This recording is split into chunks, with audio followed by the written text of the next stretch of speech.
본 방송에서 제공하는 투자 정보는 투자 판단에 대한 조언입니다. 방송에서 제공하는 주식의 가치, 가격 상승 및 가격 하락에 대해서는 방송사에서 보장하지 않습니다.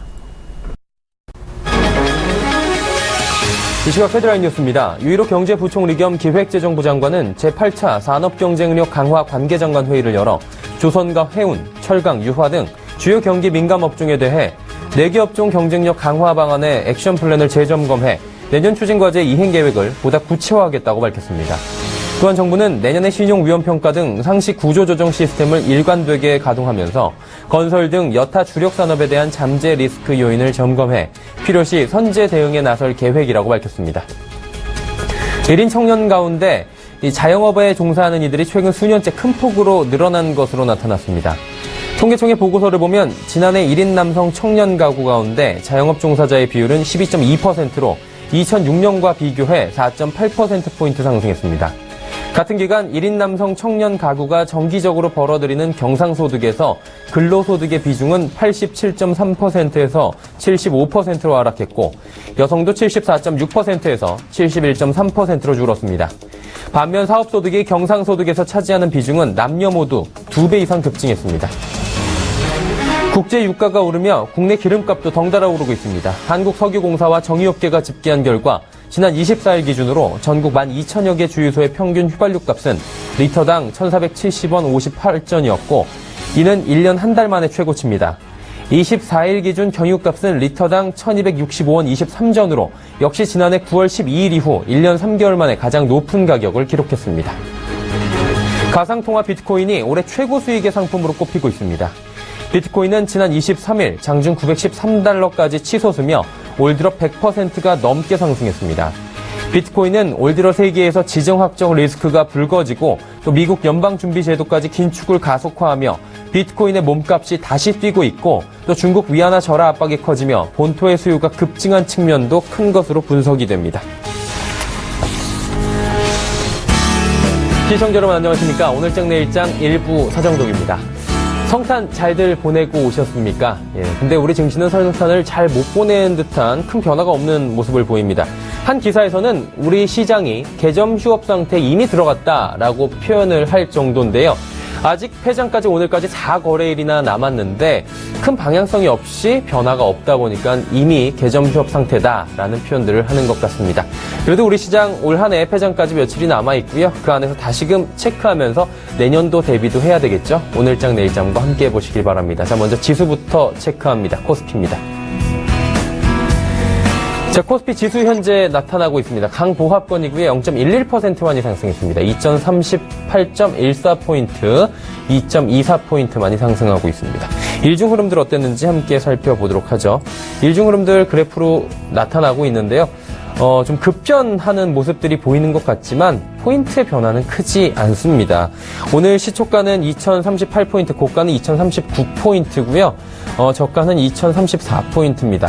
위아래로 5포인트 정도만 등락이 있는 정도로 지지부진한 흐름들을 오늘 하루 종일 보여주고 있습니다. 코스피 수급 상황 확인해 보도록 하죠. 개인 외국인 매도하고요. 기관은 삽니다. 개인은 389억 원 매도합니다. 그리고 외국인은 270억 원 파는데 기관이 692억 원 정도 삽니다. 기관의 수급 주체는 금융투자에서 693억 원, 그리고 오늘 연기금이 강한 매수가 들어옵니다. 814억 원 매수가 들어오면서 지수를 좀 받쳐주고 있고요. 반대로 투시는 593억 원 순매도하고 있습니다. 자, 코스닥으로 갑니다. 코스닥은 소폭 하락합니다.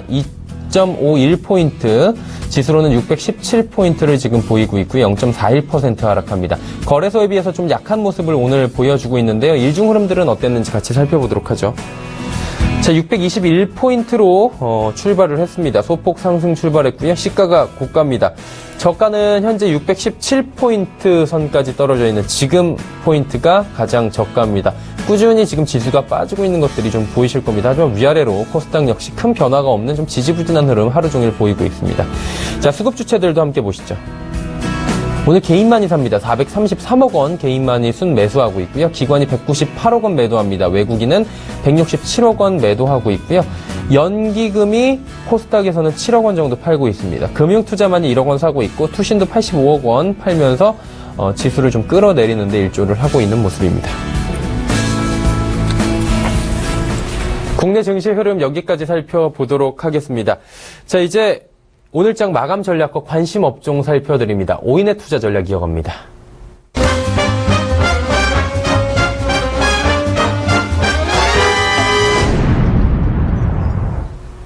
맨눈으로 시장을 살펴드립니다. 오인의 투자 전략 시간이고요. 오인은 오늘 월요일장에 대해서 어떤 코멘트를 줬을까요? 바로 만나보시죠. 메리츠 종금증권 본사영업부의 이재우 차장입니다. 연초 1월 효과를 기대하자라고 다음 달을 좀 기대해보자라는 다음 달에 대한 긍정적인 코멘트를 좀 주셨고요. 다음으로 메리츠 종금증권 강남금융센터의 전희승 과장입니다. 연말 연초를 앞둔 관망 분위기다라고 이야기해 주셨는데 덧붙여서 배당주에 관심을 좀 가져보자라고 이야기해 주셨네요. 자, 다음으로 하나금융투자증권 원주지점의 박남열 부장입니다. 환율 담비라고 짧게 주셨는데 반도체와 IT 비중 확대가 필요한 시점이다라고 코멘트를 좀 덧붙여 주셨습니다. 다음으로 메리츠증권증권 여의도금융센터 김민수 부장입니다. 언제나 짧고 간단하게 코멘트를 주시는 분이죠. 오늘도 개걸음입니다. 개걸음 장세 지금 보이고 있는 우리 시장에 대해서 이렇게 이야기를 해주셨고요. 마지막으로 이베스트 투자증권 테헤란금융센터 김근호 연구원입니다. 반등 후의 소강, 숲보다는 좀 나무를 보자. 시장 반등이 있었고요. 지금은 소강 상태다. 종목별로 순환매 흐름이 나타나고 있어서 숲보다는 좀 나무를 봐야 할 때 종목별로 좀 보자라고 이야기를 해주셨습니다. 오인의 투자 전략 간단하게 만나보셨고요. 이 중에서 한 분을 좀 만나 뵙도록 하겠습니다. 메리츠 종금증권 본사영업부의 이재우 차장 화상 연결돼 있습니다. 차장 안녕하십니까? 네, 안녕하십니까, 이재우입니다. 네, 반갑습니다. 오늘 코멘트를 보니까 다음 달에 대한 좀 긍정적인 전망을 주셨습니다. 연초에 1월 휴가 기대하자라고 주셨는데 어떤 이야기인지 좀 자세히 들어볼까요? 네, 일단 올해가 다 갔습니다. 이제 오늘 제외하면은 3거래일밖에 남지 않았는데, 또 좀 있으면 이제 내일모레 이제 배당락이죠. 그에 따라서 그동안에 좀 중소형주 올라오기도 했고요. 여기에 따라서, 전체적으로 약간 쉬어가는 패턴의 움직임을 보여주고 있습니다. 근데 1년 동안 지속되었던 어떤 중소형주 하락이, 연초에는 과밀도에 따른 리바운딩 구간이 충분히 도래할 수 있을 것으로 그런 기대가 충분히 형성될 수 있을 것으로 판단을 하고요. 또한 이제 연초 같은 경우는 CES도 열리고 여러 가지 이제 기술주들에 대한 관심이 커질 수 있는 그런 상황이기 때문에 연초에 대한 기대로 어떤 시장 자체는 중소형주 관심을 가져야 될 만한 그런 시장 상황이 아닌가. 판단을 하고 있습니다. 일단은 여러 가지 이제 대외 변수라든가 악재도 금리도 인상을 했고 이런 악재 국내 정치적 부분도 그렇고 악재도 어느 정도 완화되었다라고 판단을 하고 있고요. 수급 또한 그동안에 집요하게 매도를 했던 연기금 중심의 기관들도 어느 정도 이제 수급 매도는 좀 완화되어 있는 그런 상황이어서 연초에 대비한 매수 구간으로 이번 주 초반을 삼아가는 쪽으로 시청자 여러분들은 보시는 것이 적절하다라는 판단에서 그런 쪽으로 한번 말씀을 드립니다. 네, 일단은 내년에 대한 기대감을 좀 주셨고요. 오늘자 관심 업종 보니까 금리 상승 피해주, 원화 강세 수혜주, 그리고 낙폭과대 중소형주 이렇게 좀 구간 꼽아주신 것 같은데 좀 코멘트를 자세히 들어보도록 할 거고요. 더불어서 저희가 오늘장에 살펴볼 만한 종목 있다면 한 종목 주시죠. 네. 일단 지난주랑 크게 다를 바는 없어요. 역시 지금 장이, 일단 굉장히 빠르게 이제 단타로 왔다 갔다 할 수 있는 장 같지도 않고, 그래서 연초를 노린다라면 우리가 그동안에 계속적으로 오히려 금리 상승 구간, 장기 금리 올라가는 구간에서, 수혜를 받았던 쪽 말고 피해를 받았던 쪽, 이런 쪽이 낙폭 과대형 종목 섹터가 될 테니까 이런 쪽에서 좀 단기적으로 한두 달 정도 관심이 가질 필요가 있지 않겠나라는 측면에서 건설증권 등의 이제 금리 상승 피해주 관심이 가질 필요가 있을 것 같고요. 원화도 계속적으로 올라가고 있죠. 그러나 이런 부분들은 조만간 한풀 꺾일 가능성을 염두에 두면서 철강이라든가 음식료, 여행 관련주들에 대해서도 관심을 가질 필요가 있다라고 이제 말씀드립니다. 이외에 이제 연초에 어떤 CES라든가 이런 기술주에 대한 기대를 감안한다라면은 IT 부품주 오늘은 좀 숨고르긴 합니다만은 조정 구간에 이들 한번 관심을 가져볼 필요가 있을 것 같고요. 전체 이들은 올 한 해 어려운 중소형주 장세 속에서도 일단 지속적으로 우상향하는 패턴을 보여주는 종목들이 많이 있어서 내년 연초에는 이런 어떤 기대가 좀 더 커지지 않을까라는 생각을 가지고 있고요. 바이오는 워낙 낙폭이 컸죠. 그에 따라서 낙폭과대에 따른 반등을 한번 노려볼 만한 섹터다. 이렇게 이제 보면서 전체 이제 업황 기대를 가지고 있는 IT라든가 낙폭과대 바이오 이런 시장 대표 중소형주 매수 전략을 구가하는 쪽이 맞을 것으로 그렇게 생각합니다. 그전에 오늘 뭐 관심주를 하나 꼽아본다면은 신학콘텍이라는 종목을 한번 가져 나왔습니다. 지금 이제 7,400원대 오늘은 소폭 조정인데 일단 뭐 USB 커넥터 생산 업체인데 이 생산 확대로 인해서 충분히 이제 3분기 실적 나쁘지 않았고요. 괜찮았고요. 그리고 내년도에 대한 어떤 실적 기대 또한 가질 수 있는 그런 종목으로 생각을 합니다. 또한 이제 삼성전자 이제 인공지능 관련주로 분류되기도 해서 여러 모멘텀도 가지고 있는 뭐 그런 종목이다. 이렇게 이제 보시면 되고요. 전체적으로 이제 한 차례 반등 이후에 살짝 이제 한 3일 정도 늘림목 주고 있는 그런 구간이거든요. 그래서 지금은 뭐 7,300원 정도 매수가를 잡되 거기까지 안 온다면 7,500원까지는 매수가 가능한 구간이다라고 이제 말씀드리면서 7,300원에서 7,500원 사이를 매수 자리를 한번 잡아보시기 바랐고요. 목표가는 뭐 내년 연초 아마 1, 2월 정도까지 10,000원 정도 설정해 드리도록 하겠습니다. 대신에 손절 가격은 6,900원으로서 시청자님 대응하시기라고 말씀드리도록 하겠습니다. 네, 선절 라인은 좀 짧게 잡아주셨습니다. 신학콘텍 이야기 나눠봤고요. 오인의 투자 전략 메리츠증권증권 본사영업부 이재우 차장과 함께 이야기 나눠봤습니다. 사장님 감사합니다. 네, 감사합니다.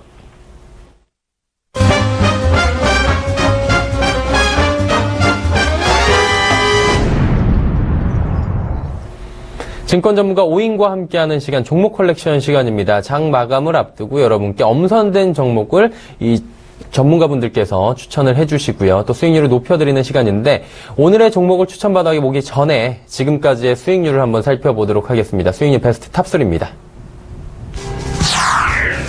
자, 탑3 지금 나오고 있고요. 먼저 3위는 대신증권 인천센터 강종혁 대리의 추천 종목입니다. 삼천당제약 무려 16.9%의 높은 수익률이 지금 3위입니다. 2위 살펴봅니다. 유한타증권 금융센터 도곡본부의 이성웅 대리인데 EST라는 종목으로 28.8% 강합니다. 그리고 1위도 역시 유한타증권 금융센터 도곡본부점의 이성웅 대리입니다. SM코어로 무려 31%의 수익률을 거두고 있습니다.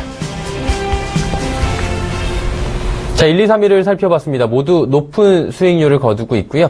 이분 역시 계속해서 높은 수익률을 거두고 계신 분입니다. 전화 연결해 보도록 하죠. 유진투자증권 명동지점의 김영재 부장입니다. 부장님 나와 계십니까? 네, 안녕하십니까? 예, 안녕하십니까? 그동안에 좋은 종목들 굉장히 많이 주셨고요. 이제 연말입니다. 그러다 보니까 오늘 또 어떤 종목을 저희에게 주실지 기대가 많이 되는데요. 오늘 종목 만나보기 전에 부장님의 그동안의 포트를 한번 열어보도록 하겠습니다. 자, 세 종목 가지고 계시고요. 이지바이오로는 손실 구간입니다. 마이너스 4.6%, 그리고 SKC로는 6.9%의 수익 구간, 그리고 우리은행 꾸준한 상승입니다. 14.7%의 수익 구간입니다. 포트 세 종목 꽉 채워 두셨는데 한 종목은 지금 손실 구간, 두 종목은 이익 실현을 할 수도 있는 구간이에요. 이 세 종목 어떻게 가져가실지 코멘트 좀 부탁드릴까요? 네, 일단 우리은행부터 말씀드리겠습니다. 네. 우리은행은 뭐 지난 한 주 동안 약보합 수준의 수익을 기록해서 코스피 시장과 거의 뭐 동일한 주가 흐름을 보여줬다고 볼 수 있습니다. 현재 외국인의 매수가 지속적으로 나타나고 있지만 기관의 이익 실현 매도도 증가하고 있어서 상승 탄력이 좀 둔화되고 있다고 판단하고 있습니다. 우리은행의 그 기초적인 전략이 배당을 받을 때까지 보유하는 것이었기 때문에 배당락이 되는 오는 28일에는 매도하는 전략으로 지금 하려고 합니다. 따라서 이제부터는 뭐 이익 실현 관점으로 접근하셔도 될 것 같고요. 납회 전까지는 매도하는 전략으로 지금 나가려고 합니다. 그리고 이지바이오 같은 경우는 고민을 많이 했는데요. 일단 보유하는 걸로 하겠습니다. 조류 독감에 대한 뭐 수혜주 요인에도 불구하고 지난주 주가는 뭐 큰 반응을 보이지 않았습니다. 그렇지만 자회사들의 주가 변동성이 뭐 우상향으로 나타나는 날이 많아지고 있어 투심에는 아직 뭐 긍정적이라고 판단하고 있습니다. 조류 독감 이외에 전반적으로 이지바이오는 실적 개선 기대감이 지속되고 있고 주가 역시 저평가된 밸류에이션을 받고 있다는 점과 중기적으로 내년 자회사 상장 이슈 기대감이 살아있기 때문에 좀 더 보유하는 전략이 좋다고 판단하고 있습니다. SKC 같은 경우는 보유 전략인데요. 일단 주가가 점진적으로 상승하는 추세에 진입하고 있고 연기금을 중심으로 한 기간의 매수세가 꾸준히 유입되고 있어서 추가 상승이 가능하다고 판단하고 있습니다. 업황 사이클상 내년부터 이익이 크게 증가할 가능성이 높아 내년 상반기까지 편안한 주가 흐름이 예상되고 있어서 지속 보유 의견을 드리고 내년 상반기를 겨냥한 눌림목 저가 매수도 꾸준히 병행하는 것도 뭐 나쁘지 않다고 좀 판단하고 있습니다. 네, 세 종목 가지고 계시고요. 우리은행 같은 경우는 이제 이번 주에 이익 실현 관점에서 접근을 하시겠다라고 말씀해 주셨고 나머지 두 종목은 아직까지 보유다라고 말씀해 주셨습니다. 포트가 한 종목 그러면 우리은행이 빠지면 비게 될 것 같은데 어떤 종목으로 한번 채워보실 건가요? 네, 일단 기존의 추천 종목이었는데요. 그때 신규로 편입하지 않았던 종목을 네. 편입하도록 하겠습니다. 삼성전기인데요. 그 당시 그 4분기 실적 부진을 예상해서 저점 매수는 가능하지만 행보 가능성이 있다고 판단했기 때문에 편입하지 않았었습니다. 지난 10월 31일 날 추천드렸는데요. 현재 주가는 그렇지만 실적 부진보다는 내년 실적 회복 기대감이 더 크게 반영되고 있는 상황이라고 일단은 판단하고 있습니다. 아시다시피 삼성전자의 그 휴대폰 부품을 납입하는 삼성전기는 갤럭시 노트 7 생산 중단에 따른 영업 적자를 4분기에 기록할 것으로 보입니다. 4분기 지금 영업이익 컨센서스는 마이너스 55억 원이지만 최근 리포트에서 나타나는 그런 부분을 보면 300억 원 중반대를 예상하는 그런 리포트들이 많이 나오고 있어서 실제 영업 적자는 지금 형성된 컨센서스보다 더 커질 가능성도 있는 상황입니다. 그럼에도 불구하고 주가는 12월에만 약 6.6% 상승했고 그 주가 상승의 가장 큰 원인은 일단 수급상 기간의 연속적인 순매수가 지금 나타나고 있습니다. 여기에 최근 휴대폰 부품주 상승과도 궤적을 좀 같이 하고 있는데 갤로트 7에서 보여준 혁신적인 기능에서 향후 삼성전자의 그런 플래그십 모델에 대한 대기 수요가 많을 것으로 일단 보이고 휴대폰 부품사들의 마진율도 좋을 수 있다는 의견들이 지금 많이 나오고 있습니다. 결국 이번 갤럭시 S8에서는 가격과 수량 모두 만족할 수 있는 결과가 나타날 수 있다고 보이며 특히 갤로트 7의 발화에 대한 정확한 원인이 내년 1월에 발표될 것으로 보여서 그 시기를 즈음한 부품사들의 주가 상승 역시 기대되고 있는 시점입니다. 또한 삼성전기의 다른 긍정적인 포인트는 3분기부터 중화권의 듀얼 카메라 납품을 시작하여 성공적인 고객 다변화가 진행 중인데 내년에는 삼성전자의 의존도가 많이 낮아질 것이라는 점이 상당히 매력적이라고 볼 수가 있겠습니다. 또한 여기에 그 차세대 성장 동력으로 지금 추진하고 있는 첨단 반도체 패키지 기술 개발도 진행되고 있다는 점이 긍정적인데 새로운 패키지 기술을 도입할 경우에 칩 두께를 줄이고 성능 향상과 원가 절감도 가능하다는 점에서 성공할 경우 삼성전기의 그 차세대 먹거리로 자리 잡을 수 있을 것으로 기대되는 사업입니다. 실적을 좀 살펴보면 삼성전기의 그 내년 그 예상 실적 컨센서스는 영업이익이 한 1,901억 원, 단기 순이익이 1,410억 원으로서 올해 지금 예상되는 그런 실적 대비 약 3배 가까이 증가할 것으로 기대되고 있습니다. 이를 바탕으로 한 밸류에이션을 보면 PER은 너무 아직까지는 적정하지 않다고 보일 수 있지만 PBR 기준으로 보면 0.8배 후반 수준의 밸류에이션을 지금 보이고 있기 때문에 이거는 크게 하락할 가능성은 크지 않다고 좀 보여서 따라서 주가는 이미 바닥을 형성했을 가능성이 높다고 판단하고 있습니다. 따라서 지금부터는 매수를 시작해야 하는 종목이라고 일단 판단하고 있습니다. 가격 전략을 말씀드리면 일단 단기간에 주가가 좀 올라서 좀 저점 매수를 하시면 좋겠지만 현재가 매수도 좀 가능하다고 일단 판단하고 있고요.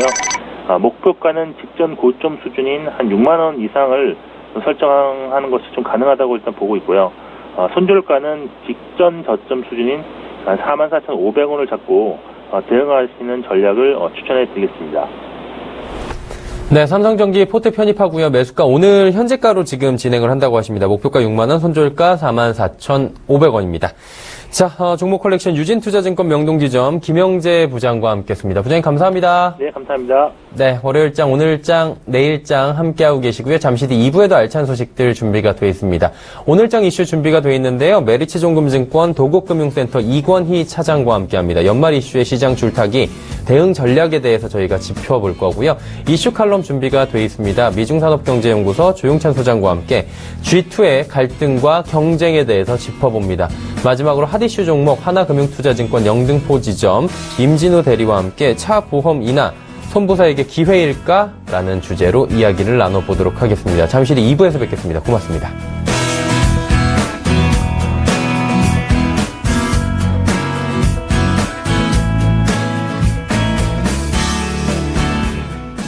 본 방송에서 제공하는 투자 정보는 투자 판단에 대한 조언입니다. 방송에서 제공하는 주식의 가치, 가격 상승 및 가격 하락에 대해서는 방송사에서 보장하지 않습니다.